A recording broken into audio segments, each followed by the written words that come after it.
ಜಗದೀಶ್ ಶೆಟ್ಟರ್ ಅವರಿಗೆ ನಾವು ಅವರು ಬಿಜೆಪಿಯ ಆಡಳಿತ ಬಿಜೆಪಿಯಲ್ಲಿ ಇರುವಂತ ಆಂತರಿಕವಾದಂಥ ವಿಚಾರನ ಅವರು ನಮ್ಮ ಗಮನ ಸೆಳೆದು ನಮ್ಮ ಪಕ್ಷಕ್ಕೆ ಬಂದು ಸೇರಿದ್ರು. ಸೇರಿ 35,000ದಲ್ಲಿ ನಮ್ಮ ಪಕ್ಷದ ನಮ್ಮ ಚುನಾವಣಾ ಮುಂಚಿತವಾಗಿ ನಾವು ನಮಗೆ ಕಾಂಗ್ರೆಸ್ ಪಕ್ಷ ಗೆದ್ದೇ ಗೆಲ್ತೀವಿ ಅನ್ನೋ ಆತ್ಮವಿಶ್ವಾಸ ಆ ಕ್ಷೇತ್ರದಲ್ಲಿ ನಮಗಿತ್ತು. ಆದರೆ ಒಬ್ಬ ಹಿರಿಯ ನಾಯಕ ಬಿಜೆಪಿ ಬಿಟ್ಟು ಬಿಜೆಪಿ ಮೇಲೆ ದೊಡ್ಡ ದೊಡ್ಡ ಆರೋಪಗಳನ್ನು ಮಾಡಿ ಅವರು ನಮ್ಮ ಪಕ್ಷಕ್ಕೆ ಸೇರ್ತಾರೆ ಅಂತೇಳಿ ಅನ್ಕಂಡೀಷನ್ ಆಗಿ ಬಂದರು. ನಾನು ಇದೇ ಜಾಗದಲ್ಲಿ ಇದೇ ಚೇರ್ನಲ್ಲಿ ಕೂತ್ಕೊಂಡು ಅವರಿಗೆ ಕಾಂಗ್ರೆಸ್ ಪಕ್ಷಕ್ಕೆ ಬರಮಾಡಿಕೊಂಡು ನಾವು ಕಾಂಗ್ರೆಸ್ ಪಕ್ಷದ ಚಿಹ್ನೆನೂ ಕೊಟ್ಟು ಚುನಾವಣೆ ಕಣಕ್ಕೆ ಇಳಿಸಿದವು. ನಮ್ಮ ಪಕ್ಷದ ಕಾರ್ಯಕರ್ತರನ್ನೆಲ್ಲ ನಾವು ತ್ಯಾಗ ಮಾಡಿದವು.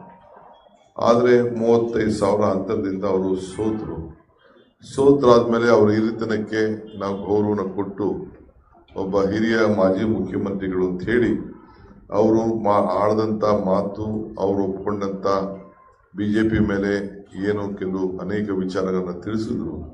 ನಾವು ಅವ್ರನ್ನ ನಂಬಿ 5 ವರ್ಷಗಳ ಕಾಲ ಕೂಡಲೇ ನಾವು MLC ಕೂಡ ನಾವು ನಾಮಿನೇಷನ್ ಮಾಡಿ ಅವರಿಗೆ ಕೊಟ್ಟು ಬಹಳ ಗೌರವದಿಂದ ನಡೆಸ್ಕೊಳ್ತಾ ಇದ್ರು. ಇದ್ದಕ್ಕಿದ್ದಂಗೆ ಅವರು ಸುಮಾರು ಒಂದು 2-3 ತಿಂಗಳಿಂದ ಕೆಲವರು ಬಿಜೆಪಿಯವರು ಅವ್ರನ್ನ ಸಂಪರ್ಕವನ್ನು ಮಾಡಲಿಕ್ಕೆ ಮತ್ತೆ ಶುರು ಮಾಡೋದು ಕೂಡ ನಮಗೆ ಗೊತ್ತಿತ್ತು. ಮೊನ್ನೆ ಬೆಳಗ್ಗೆ ಕೂಡ ನಾನು ಮಾತಾಡಿದೆ, ಪಾರ್ಲಿಮೆಂಟ್ ಟಿಕೆಟ್ಗಳ ಬಗ್ಗೆ ಚರ್ಚೆ ಮಾಡಬೇಕು, ನೀವು ಬಂದು ಭೇಟಿ ಮಾಡಿ ಅಂತ ಕೂಡ ಅವರಿಗೆ ತಿಳಿಸಿದ್ದೆ.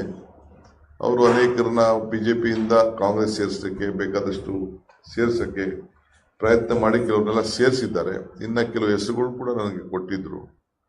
ಸೊ ಈ ಮಧ್ಯದಲ್ಲಿ ಅವರು ಏಕಾಏಕಿ ರೆಸಿಗ್ನೇಷನ್ನ ಫ್ಯಾಕ್ಸ್ ಮುಖಾಂತರನೋ ವಾಟ್ಸಪ್ ಮುಖಾಂತರ ಕಳಿಸಿದ್ದಾರೆ ಅಂತೇಳಿ ನನಗೆ ಲೇಟಾಗಿ ಗೊತ್ತಾಯಿತು. ಆಮೇಲೆ ನಮ್ಮ ಪಕ್ಷಕ್ಕೆ ತ್ಯಾಗ ಕೂಡ ಮಾಡಿದ್ದೀನಿ ಅಂತ ಹೇಳಿದ್ರು. ನಾನು ಜಗದೀಶ್ ಶೆಟ್ಟರ್ ಅವರು ನಮ್ಮ ಪಕ್ಷಕ್ಕೆ ಬಂದಿರ್ಬೋದು, ಪಕ್ಷದಿಂದ ಹೋಗ್ತಾ ಇರ್ಬೋದು, ರಾಜೀನಾಮೆ ಕೊಟ್ಟಿರ್ಬೋದು. ಕಾಂಗ್ರೆಸ್ ಪಕ್ಷ ಒಂದು ದೊಡ್ಡ ಸಮುದ್ರ ಇದ್ದಂಗೆ. 100 ಜನ ಕಾಂಗ್ರೆಸ್ ಪಕ್ಷಕ್ಕೆ ಬರ್ತಾರೆ, 100 ಜನ ಬಿಡ್ಬೋದು, 100 ಜನ ಹೋಗ್ಬೋದು. ಕಾಂಗ್ರೆಸ್ ಪಕ್ಷ ಯಾರು ಏನು ಮಾಡಲಿಕ್ಕೆ ಸಾಧ್ಯ ಇಲ್ಲ. ಇದು ತಲೆಗಿರಲಿ. ಯಾರು ಬರಲಿ ಬರದೇ ಹೋಗಲಿ, 136 ಸೀಟನ್ನು ಗೆದ್ದಿದ್ದೇವೆ. ನಮ್ಮದು ಕೆಲವುಗಳು ತಪ್ಪಿಂದ ಇನ್ನೊಂದು 7 ಸೀಟ್ ನಾವು ಕಳ್ಕೊಂಡಿದ್ದೇವೆ. ಅದು ಬಿಟ್ಟರೆ ನಂದು 141 ಸೀಟ್ ನಮ್ಮ ಲೆಕ್ಕಾಚಾರ ಇತ್ತು. ಆದರೂ ಚಿಂತೆ ಇಲ್ಲ. ನಾನು ಅದಾದಮೇಲೆ ಅನೇಕ ನಾಯಕರುಗಳ ಹತ್ರ ಕೂಡ ನಾನು ಮಾತಾಡಿದ್ದೇನೆ.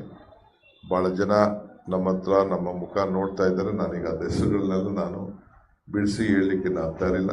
ಒಟ್ಟಾರೆ ಹೇಳಿದ್ದು, ನಮ್ಮ ಜಗದೀಶ್ ಶೆಟ್ಟರ್ ಏನು ನಾವು MLC ಮಾಡಿಕೊಂಡಿದ್ದು, ಅವರೇನು ರಾಜೀನಾಮೆ ಕೊಟ್ಟಿದ್ದಾರೆ.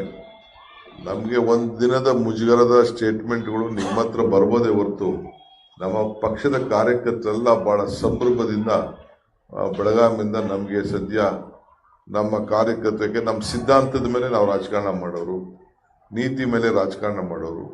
ಸೊ ಎಲ್ಲ ಕಾರ್ಯಕರ್ತರು ಹೇಳೋದು, ನಮ್ಗೆ ಅವ್ರು ಹೋಗಿದ್ದೇ ನಮ್ಗೆ ಒಳ್ಳೇದಾಯಿತು, ನಮ್ಮ ಪಕ್ಷನ ಕಟ್ಟಲಿಕ್ಕೆ ನಮ್ಗೆ ಭಾಳ ಒಳ್ಳೇದಾಯಿತು, ಇಲ್ಲ ನಮ್ಗೆ ಮುಜುಗರ ಆಗ್ತಿತ್ತು. ನಮ್ಮ ಮೈನಾರಿಟೀಸು ಬೇರೆ ಬ್ಯಾಕ್ವರ್ಡ್ ಕ್ಲಾಸು ಯಾವ ಕಾರಣಕ್ಕೂ ಹೋಗ್ತಿರ್ಲಿಲ್ಲ ಅನ್ನೋದನ್ನು ಅವರು ನಮ್ಮೆಲ್ಲ ಸ್ಥಳೀಯರು ಹೇಳಿದ್ದಾರೆ. ಒಟ್ಟಾರೆ ಆಯಿತು. ನಾವೊಂದು ಭಾಳ ದೂರದೃಷ್ಟಿ ಇಟ್ಕೊಂಡು ನಾವು ಅವ್ರಿಗೊಂದು ಅವಕಾಶ ಮಾಡಿಕೊಟ್ಟಿದ್ದು. ಅವ್ರು ಕೊಟ್ಟಂಥ ಹೇಳಿಕೆಗಳಿಗೆ, BJP ವಿರುದ್ಧ ಕೊಟ್ಟಂಥ ಹೇಳಿಕೆಗಳಿಗೆ ಅವರೇ ಉತ್ತರ ಕೊಡಬೇಕೆ ಹೊರತು ನಾನೇನು ಉತ್ತರ ಕೊಡಬೇಕಾದಂಥ ಅವಶ್ಯಕತೆ ಇಲ್ಲ ಅನ್ನೋ ಮಾತನ್ನು ಈ ಸಂದರ್ಭದಲ್ಲಿ ಹೇಳ್ತೇನೆ.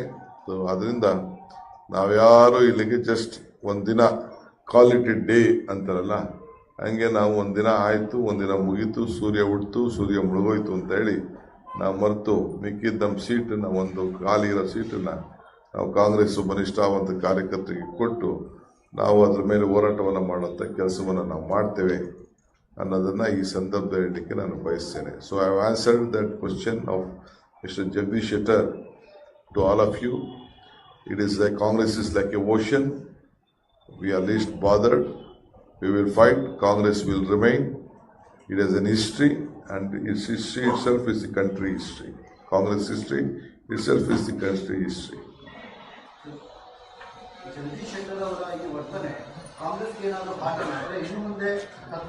ಏನಿಲ್ಲ, ನೋಡಪ್ಪ, ರಾಜಕಾರಣದಲ್ಲಿ ಎನಿಥಿಂಗ್ ಈಸ್ ಪಾಸಿಬಲ್.